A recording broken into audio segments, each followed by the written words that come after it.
Apa tangis? Kita beradat kapapan ki ana ing Kabupaten Purbalingga. Nyuwun sewu saderengipun. Istunipun apa dosa lan luput kula ngantos pindah menika beradat dhateng kula. Kaporo pindah papanake wonten ing paman sami. Satenane kowe ora duweni luput mergo perang adat iki durung ana kerampungan. Nganti aku beradat kowe. Merga putra kang ditresnani munding wangi iki mung kowe. Detuk karingkihan ana ing kraton Pajajaran iki dumunung ana ing kowe. Yen kowe ilang saka Pajajaran, gampang aku bisa ngrubuhake kraton Pajajaran. Kok kados katet tumindak lan pakapipun. Pindah menika salah satunggaling ngayoman. Kok kados katet tumindak panjenengan kan. Jeneng peperangan iki mawe Kacara. Kepiye pamrih musuh iki bisa lena, aku bisa ngalahke. Kanthi dalan iki aku bisa ngrubuhake kraton Pajajaran. Mula saka kuwi tinimbang kowe tak balekke ana ing kraton Pajajaran, luwih becik kowe dadi bojoku. Dados bojo panjenengan kula boten saguh. Yen kowe ora saguh ora apa-apa. Nanging iki ana ing kadipatenku Purbalingga. Yen pancen kowe ora gelem dina iki bakal tak peksa. Kan supaya kowe gelem ayo.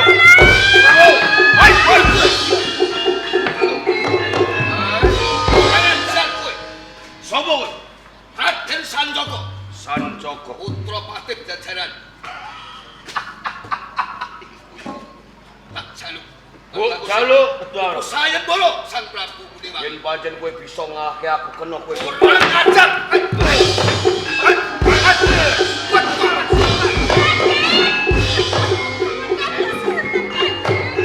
Coba. Jebul wong tuamu nganakake sayembara. Siji pokok siji kang mupu sayembara ora bakal bisa kelakon, ngerti? Iki menungso ora? Menungso. Lha kok ana ning mburiku ora ngerti nggonku mlebu ngon. Guyune. Mlebu ana Ayo. ayu. Seniki Ajeng Utawangsa Ndara Ayu. apamu kae? Mboten apa-namane kula semban kula. Sapa jeneng? Kula Sentanu. Sentanu. Nggih. Kowe becik aja mbok batake nggonmu bakal mboyong. Nah, Kula mupu Giri Sayembara. Mupu Giri Sayembara. mupu sayembara munding wangi. Sing nggo piandel ki op. Coba sawangan. Upane keris kuwae kaya ngene apa kowe ra wedi? Ya lengkuk-lengkuk. Woi.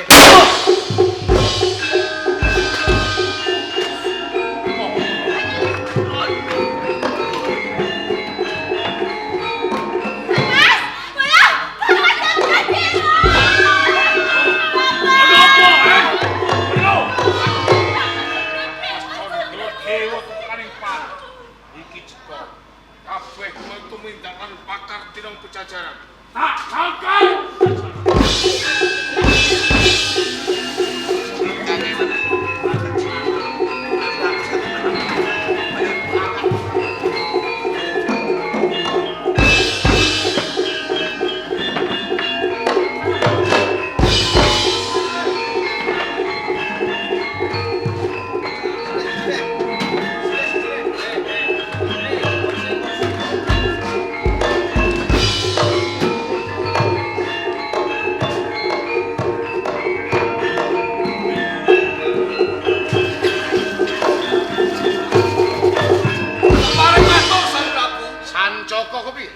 Samunipun lan dalem ngawontenaken sayembara. Iya. Kula pikantuk titik lari cumandhukipun ing putra putri dalem. Ya piye Lek? Yen pancen sliramu entuk titik lari, sira bakal nampa ganjaran sanga ngersake. Mboten nginten bapan pisan.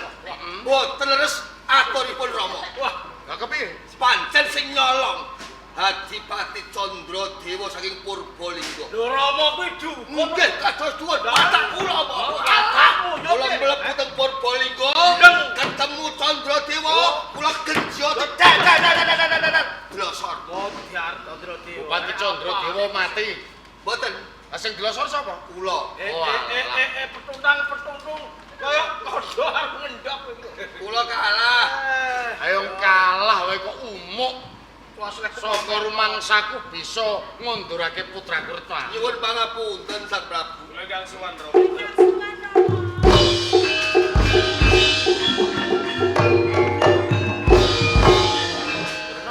iki kula Rama. pagemanmu ora ana sing dedel. Boten. Setunggal kemawon boten wonten sandangan kula ingkang kacecer Rama. Ora ana sing kacicen. Boten. Ya, Rama sumelang banget. Nalika ing Taman Sari abdimu matur yen kowe ilang saka Taman Sari. Kuwi Kusuma. Rama nilakake gedhening panarima kang tanpa pepindha. Dene sliramu bisa nganti kondur kadang murka. Pangapuntenipun. Ampun kleru ing penapu. Dunipun ingkang saged nunduraken kadang kula raru. Punika kaneman ingkang saking Karang Pratisan. Ingkang nami Sentan niki. Kae. Leres. Lem-leman menika alah mboten percaya. Aku ora Wong percaya. tandange wan klemak-klemak mobil. Gagak kaya orang orang ngono jare. Oh, mustahil. Dewa, Baron Sulakso. Lah, Ngono apa? Kula kemawon mboten kuwawi kok. Ning ya ngono te. Nggih, pripun? Ana tetembungan jalma tan kena kinira. Ngoten. Arep klemak-klemek mbok menawa. Nggih. Duweni daya linuwih bisa ngalahake wong-wong Purbalingga. Ora ngerti to awake dhewe. Ning kula tetep mboten percaya. Ayo, yen kaya ngono tak dangune ya. Sapa Gus jenengmu? Kula Sentanu. Sentanu. Nggih. Bocah saka desa. Leres. Apa bener manut aturing putraku Munding Kusuma sira kang bisa nyelametke putraku Retnarum? Estu, Ndoro. Tenan? Nggih. Yen pancen sliramu kang bisa nyelametake Retnarum, sliramu bakal nampa ganjaran saka ngersaku. Tuh, Yo. Sol. instruksi Sang Prabu. Kepiye? Menawi panjenengan paring ganjaran dumateng Sentanu, Mm-mm. jenengan saged ngunduraken Ndara Putri Retnarum. Iya. Nanging kang wenang nampi ganjaran mboten kecekap Sentanu. Kula nggih kedah nampi ganjaran. Lho, Kejawi saking menika sinuwun. Nggih, Mbak. Baron Sulakso. Candradewa niku kalebet menungso sing pengpengan, sing jaduk. Iya. Lho, Sentanu kok iso mateni Baron Sulakso, mateni Candradewa. Lho, dinggo modal niku napa? Wah. Anane menungso sing iso ngalahke niku luwih jaduk tinimbang Baron Sulakso Candradewa. Ngene. Mila praigenipun dipun paringi duit kemawon, Ah. kersanipun bali teng desa. Yes. Yen kaya ngono, merga sing arep tak nggo ganjaran ki putraku Retnarum. Nggih. Panjenenganku tak takon karo Retnarum. Retnarum, Kula Rama. umpama Sentanu kae diganjar bondo donya utawa duit ngono kuwi piye? Nyuwun sewu nggih Rama. Heeh. Menapa ajine raga kula menika namung dipun liru kalian kathahing bondo lan donya. Menika boten jumbo kalih labuh ngabetenipun Sentanu jalanan menapa Rama. Iya. Anggenipun nyelametake dhateng kula menika totoanipun nyawa. Sisip sendiriipun Sentanu badhe tumekaning pati. Nyuwun sewu Ndara Putri. Iki kados pundi Pak? Najan totohane nyawa, wong desa niki nyawa kalih mangan dibotke mangan. Lah, Ya ampun kados. Diparingi bondo donya sak cukupe paringi duit sing akeh. Nah. Teng omah supaya nggo tuku wedhus sapi ben ngarit, nggo mangan selawase urip mun cekap. nah, sing bebayani Ndara Putri, Sang Prabu. Kepiye? Kok gegek Sentanu teng desa niki duwe bojo. Lah, Lah niki nama cilok. bener. Loh. Ya, ngene. Pripun? Merga sing arep kanggo ganjaran ki putraku Retnarum supaya Retnarum milih antarane Sentanu utawa Sancaka. Lah, ngoten nggih adil, Pak. Coba milih yo aja nganti kleru. Saderengipun kula milih setunggal ing antawisipun Sentanu lan Raden Sancaka. Iya. Kula kepingin sanget nyodro anggenipun lumaksana Rama. Kaya ngono. Kena. Kalah dhisik kalah. Nu, Ayo. kowe denger lumaksana ta ora? Mangan.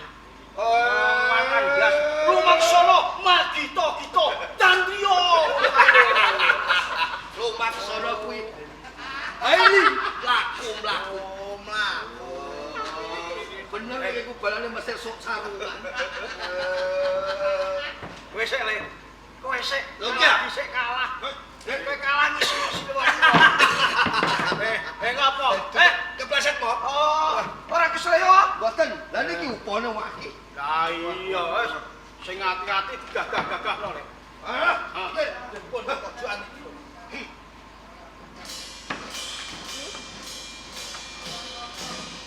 Nah,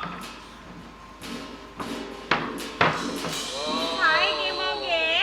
Apik kaya rebut-rebutan. Jenengan niku Tanu, saiki gantenan kowe ndang mlaku no. nggih. Mboten. bicara tanggaku koyo kamen tekor. Iki mlakumu kok ngono nggih? Balik.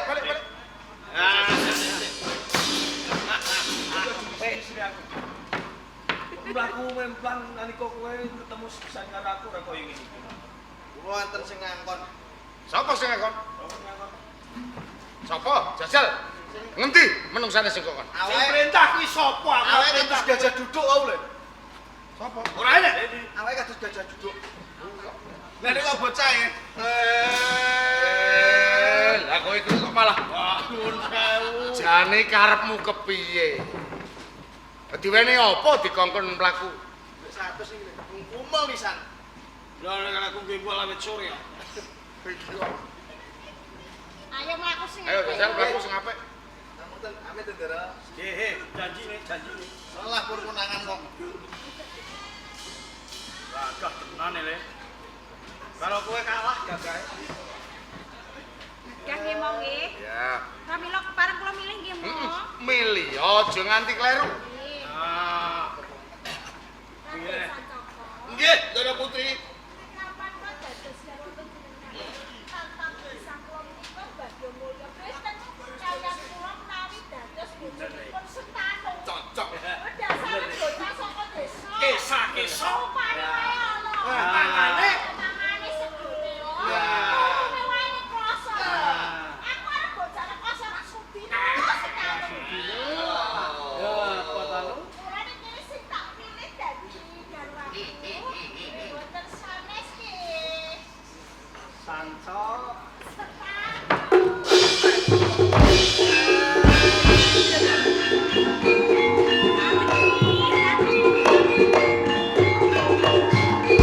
Takon mlaku sing gagah ora becus. Tenan pilihanmu tumibo yang Sentanu. Piro mo?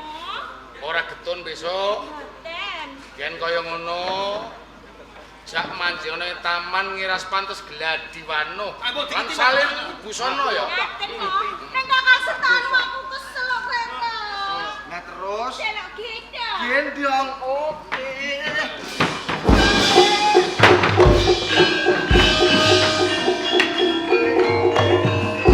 Bocah santun gelap.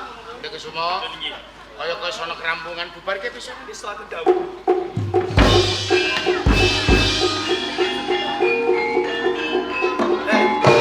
Ngapa? Nuwun sewu mo. Piye? Kanca kula kebanjiran. Hah? Kanca kula kebanjiran. Banjiran piye? Nggih tas. Iya, kuwi bagong kuwi. Ngeten iki taban. Eh, Sabar lho. ora iso. Ora iso. Saged. Jeneng wong tuwa tetep iso ngegohke anak. Lajeng mati pun kados pundi? Margine goleki bocah sing jenenge Handini rikala Mantu panjenengan. Iya, basa kula. mlebu taman rewo-rewo nak bojone Sentanu. Oh ngaten Iya. sik kok.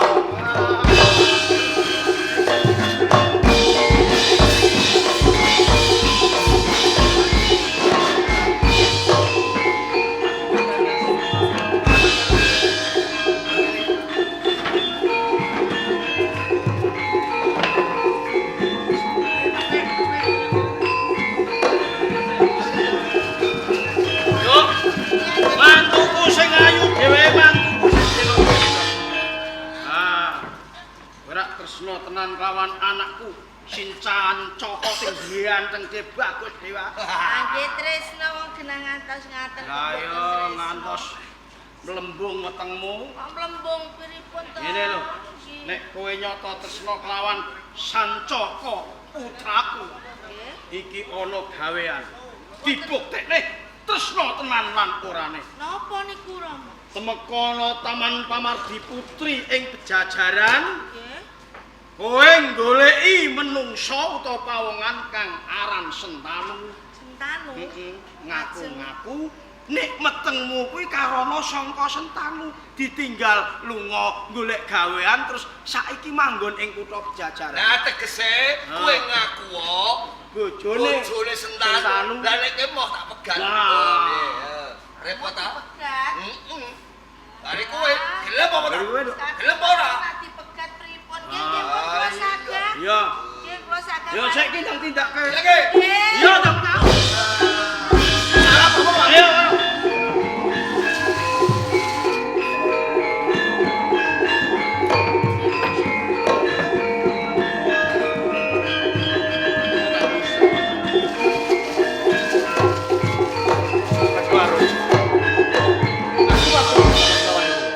Najan to aku bocah saka desa nanging kasunyatane kowe bisa nampa aku apa ora?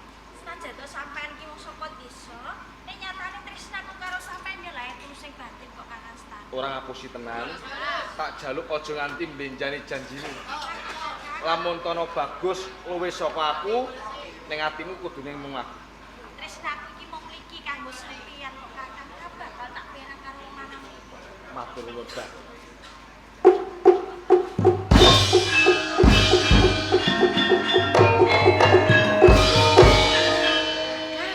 Sandangamu kok apik yo Kakang. Lho niki bojone kula kok Ndara. Bojomu Bojo. Lho, Sapa Kakang sak nang kowe? Kok yo lali geng aku Andini ngono lho Kakang. Sampai Kok wae ora- nyambut gawe pamite lah kok ora bali-bali. Sik yo tak goleki to Kakang. Ora usah Ini dadak. bocah wadon iki sapa? Aku ngakuin bojone sampeyan. Aku ora teko ngerti. Saestu kok Ndara kula niki bojone. Tenan kowe bojone Kakang lan mboten bojone napa kula ngupati kali bojone.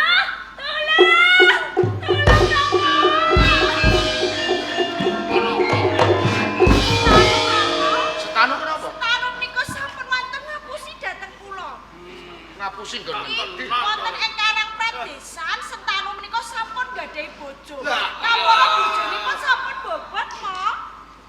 Iki, Iki sapa nduk jenengmu? kula Andini Kanjeng. Bener bojone Sentanu. Iki kula bojone Kakang Sentanu. Pangapunten sini. Estu, kula mboten tepung kalian bocah wadon menika. Lan aja gawe lara atine bojomu. Malah kaporo bojomu iki mbobot wis sakmono gedene. Ora patut kowe dadi putra mantu Pejajaran. Yen kowe ora gelem bloko kelawan garwamu utawa bojomu Andini, becik kowe minggat saka Pejajaran.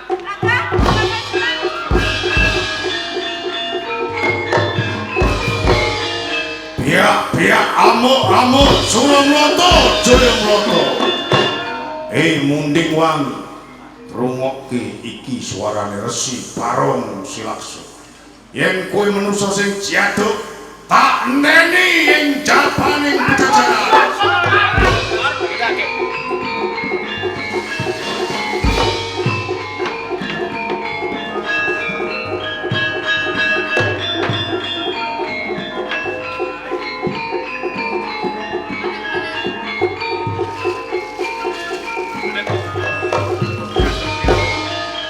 Jebul kowe goro lawan aku. Tak kira kowe wong desa sing sak lugune ning nyatane kowe tegelan mentolo natoni batine kadang purwa. Kanjeng Pangeran. Wanita ingkang nami Andini menika pancen leres mboten garwa. Apa kabeh kandhamu iki bisa tak percaya? Ki menapa mboten? Yo, iki sih ana gawean sepisan. Sauger kowe bisa mberat kemalen negara. Mateni Baron Silakso, dawuhmu kelawan kadangku, aku mengko sing tanggung jawab. Monggo panjenengan wonten kepungkur.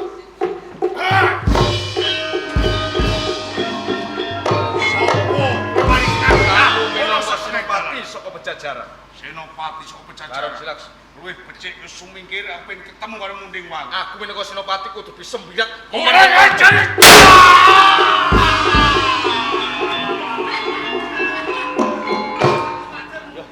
Sarene aku janji kelawan kowe mulasa kuwi. Ayo tak kanthi munggah Monggo, nang Dek. aku.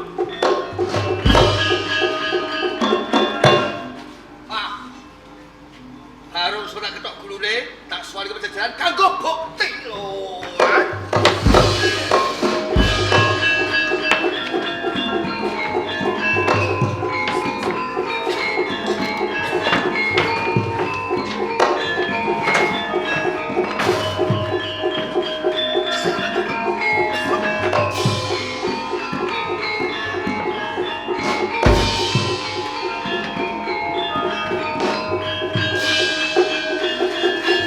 Arep matur Sang Prabu. Joko kepiye? Panestu panjenengan lampah kula saged mateni Barong Slaksa kanthi bukti menika sirah. Iki buktine lho. Nggih. Kuwi sirahe barang Slaksa. Nggih. Coba aturke. Ngaten.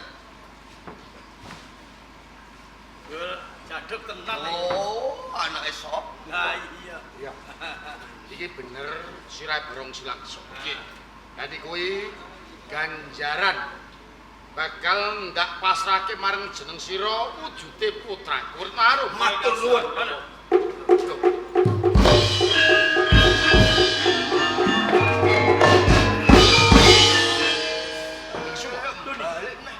Sliramu sowan ngersane Rama malah nganti Sentanu iki kepiye? Kula badhe nyuwunaken ganjaran kalian Sentanu. Lho. Ganjaran bapak apa? Perkawis ingkang saged mberat memalih negara. Merjaya kalian Barong Slaksa Paranpura saking Purbalingga menika Sentanu. Aja waton matur. Mentas wae Sancaka matur yen Sancaka sing bisa mateni Barong Slaksa. Rama, pidana menapa ingkang kula tampi mangkenipun menawi kula wantun dara wonten ing ngersane Kanjeng Rama. Jalaran kula ngertos piyambak ingkang tumanten gawe bengkas karya menika Sentanu. Kowe nyekseni Kula pinangka dados seksi. nanging Sancaka ngaturake bukti sirahe Barong Slaksa. Kula nggih duwe seksi, Sapa seksine? tukang soting. Rama, Tani kowe. sahrene Barong Slaksa menika menungso ingkang pilih bobot pilih tanding. Prayoginipun antawasipun Sancaka napa dene Sentanu kedah dipun adu sinten ingkang mimpang juritipun Kartamila ingkang saged merjaya Barong Slaksa. Kaya ngono. Nggih, nggih. Sancaka wani. Gandeng perjalanan jauh wani. Wani le. Tindake. Wani ora anake bapak.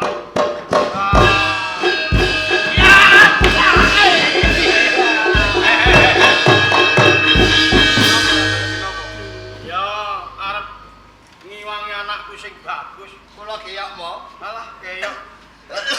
Pitik kate to le. Sancaka. Karo cah desa wae kok kalah. Iki wae geblake mbok. Enak wae alasan. Yen kaya ngono ateges kowe ora bisa mateni Barong Slaksa. Mboten. Lah kok bisa ngaturke sirah? Niku sing perintah niku ora bapak. Loh, sing perintah bapak sing ngangkon ya kowe. Ya, kok ulet-uletan niku malah. Senengamu ngebles karo wong tuwa. Sik. Kula niki jane wong apik, kula pun moh diperintah. Kenugil guru Barong Slaksa dipun unggahaken tependapi kangge bukti. Siji meneh. Nggih. Nalika ing Taman Sari ana bocah wadon meteng. Ngaku bojone Sentanu ke sapa? Bojo kula. Jeneng Andine. Nggih. Lah kok mbok kon ngaku bojone Sentanu? Kula mboten perintah. Lah sing perintah sapa? Rama. Romo terus. Lho ora mangkon mbok kei apa? Upamane apa? Obat tikus lagi. Oh alah teh. Ngaku mawon. Lu ngelek kok kelakuan sak rupane padha. Ane saelek-eleke kula nek elek anak kula niku. Lu jane karepmu ki arep ngopo? Karep kula niku ajeng golek kamukten anak kula niki lho. Arep ora dadi putra mantung Pejajaran. Putramu ya wis ngrasake kamukten. Pejajaran saben ana bot karepotan dudu sapa-sapa ya sliramu. Lah, nggih. Padha karo keluargane dhewe kok Tegesipun ngeten lho sinuwun. kepiye? Bapak kula niku kepengin gadah besan panjenengan. Jawab karo kadangku. Iki kok Kula ajeng dijodohke kalih Ndara Putri. Karepe kula nggih ngoten. lha kudune nek ora kaya ngono carane. Sadurunge mantumu ditekek dhisik, nek wis mati lagi nglamar anakku. Mantu kula. Wong ditekek kok ngisor mriku. Lah wong isih urip peger-peger ya meteng kok malah. Iki sok meneh wong tuwa aja marahi sing ala wae. Ngapuntenipun. Yen kaya ngono, Rek Karo, Nggih. saiki bali karo Sentan. Ngaten iki Rama. minangka dadi pasien yo. Nggih.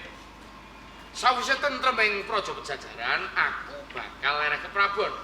Kanthi kuwi palungguhan bakal ndak lintirake marang putraku Munding Kusuma. Jumeneng ratu ya? Yustaken dawuh niki.